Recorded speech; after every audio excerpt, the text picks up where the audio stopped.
weapons, including handguns, shotguns, and rifles, were recovered just within the past few hours. Over 1.5 million potentially lethal doses of fentanyl were seized, which is enough to kill everyone in Seattle twice. Some members of the group were also heavily armed. In addition to the drugs and cash, we seized 18 firearms. FBI and DEA raids governor's office.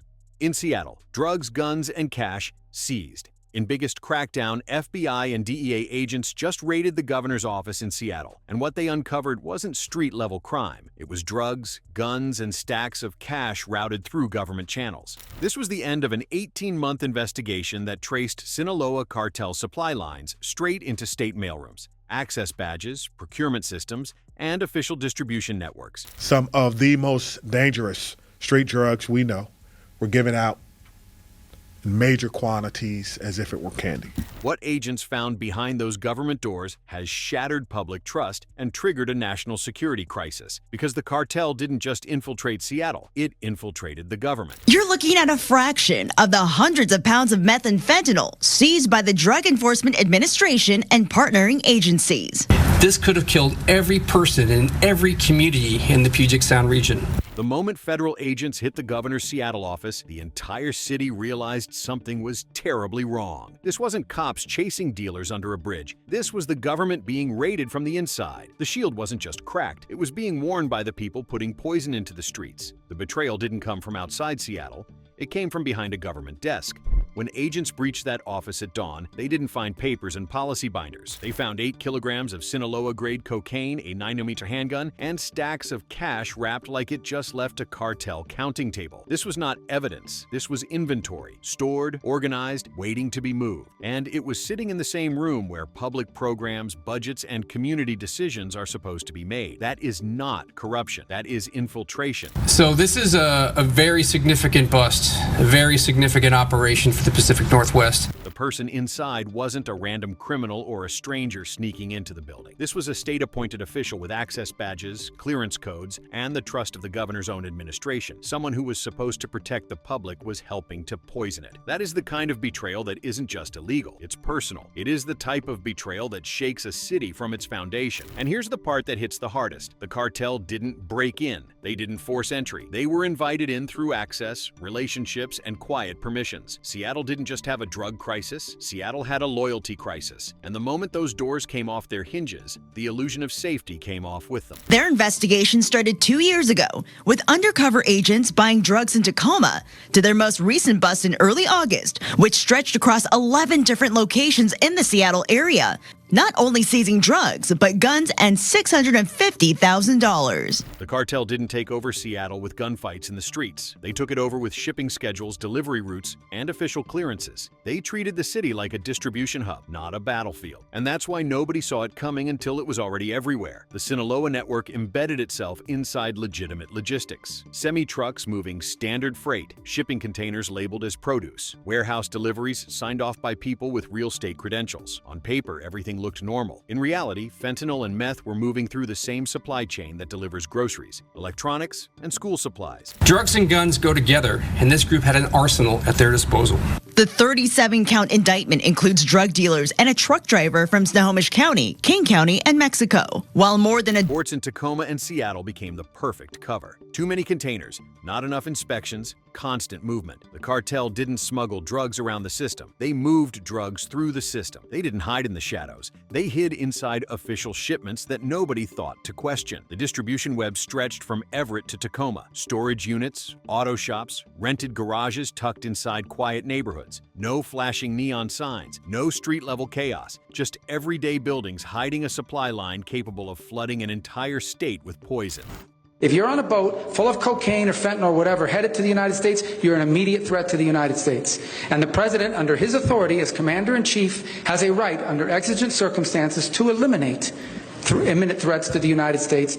And every move was protected by one thing: legitimacy. Nobody questions the truck with the permit. Nobody questions the office with the state seal. Nobody questions the employee wearing a name badge. That is how the cartel took hold, not with fear, but with familiarity. Seattle wasn't overrun by criminals. Seattle was managed by them. The federal response didn't start with a raid. It started with a death. One overdose in Tacoma, then another in Kent, then a cluster in South Seattle. Different neighborhoods, Different ages, same pill signature. That was the first signal. The poison was coming from one unified supply, not scattered dealers. From there, the investigation turned into an 18-month silent pursuit. Well, the DEA tells me the Sinaloa cartel is one of the most infamous drug cartels in the globe. And since they've been designated a foreign terrorist organization, the DEA now has more tools to crack down. Agents didn't kick doors. They listened. They traced encrypted Telegram chats, watched cash drops, monitored crypto wallets, and followed freight manifests that kept repeating the same pattern. Shipments arriving at the same warehouses, the same storage units, at the same times, routed by the same internal authorization codes tied to state office access. The cartel wasn't sloppy. They were organized. But the one thing they couldn't hide was the rhythm of their own system. Undercover buys confirmed what the data already suggested. Seattle wasn't the endpoint. It was the distribution center. The pills being sold in small baggies on sidewalks were the final crumbs of a pipeline that began in Mexico, crossed California, and terminated in Seattle's logistics grid. And every time agents mapped a new location, another branch connected. It was a network with intelligence, structure, and funding. Our efforts to go after them. This mountain of fentanyl, cocaine, heroin, and meth all seized within the last 10 days. This year alone,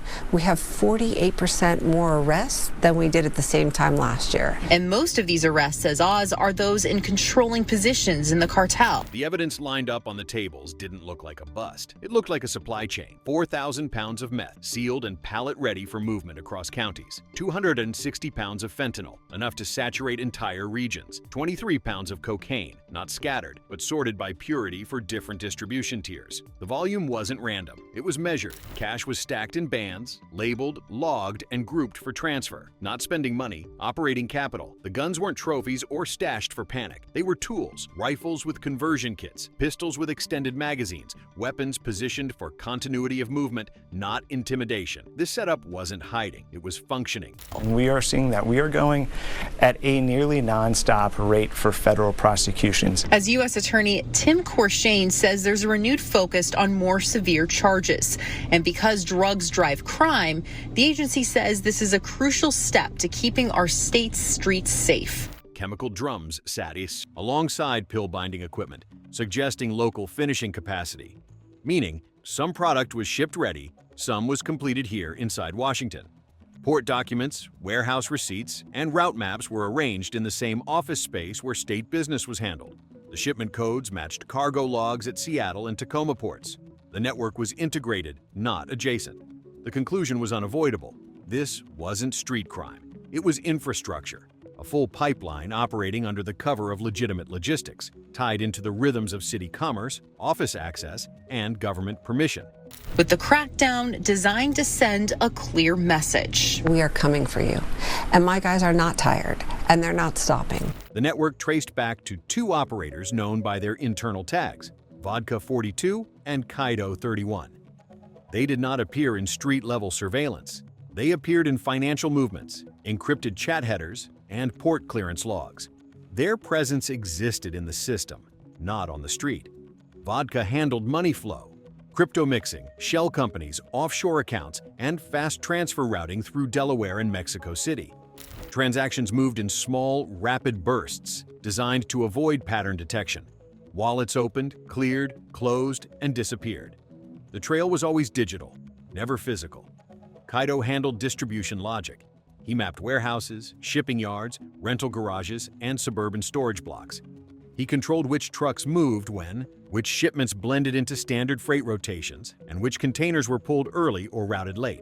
He didn't move drugs, he moved the timing. They dealt in death in the form of drugs and guns. This drug bust comes on the heels of an earlier takedown by law enforcement in March, where more than $3 million of drugs were seized. We will continue to pursue drug trafficking organizations exploiting vulnerable populations and remove dangerous individuals from our communities. Neither man needed to be in the room to run the system. Their orders were executed through layered communication channels and authorized by people who thought they were handling routine shipments. The system ran because it was structured to look official. The operators didn't hide. They embedded and controlled Seattle by flow. The timing of the raid was not random. The overdose map across Washington showed a pattern that matched the distribution routes uncovered in the investigation. Clusters in South King County, spikes along the I-5 corridor, concentrated cases near Everett, Kent, Auburn, and Tacoma. Different neighborhoods, same pill signature. The product moved exactly where the network moved. These criminals did the worst kind of damage to our community. Police accusing drug traffickers of targeting the poor and vulnerable. They preyed on some of our most vulnerable, the homeless, the drug addicted, people who, in fact, deserve our compassion. Medical exam data showed fentanyl as the dominant agent in recent fatalities. Emergency departments logged repeated cases of respiratory failure within minutes of ingestion. The pills were uniform in color, press, and scoring. Not homemade, not inconsistent. They came from a single manufacturing chain. The chain linked back to the same freight records uncovered in the port analysis. School districts filed internal alerts, not public statements, internal warnings. Multiple student collapses traced to the same pill type. Hospitals issued procurement requests for expanded naloxone supply. First responders began carrying increased dose quantities. The reaction matched the scale of exposure. The pipeline identified by investigators aligned with the death pattern on record. The distribution network was active and accelerating. The raid occurred when the rate of spread crossed the operational threshold. The timeline did not allow waiting. Federal law enforcement are calling it the biggest drug ring takedown in our region in recent memory. The U.S. Department of Justice announced the takedown of 2 interrelated drug rings after a wiretap investigation led to the indictment of more than a dozen people. After the raids, ICE began targeted detentions tied to the distribution network, while Seattle's administration publicly stated it would not cooperate under sanctuary policy, creating an immediate jurisdiction collision.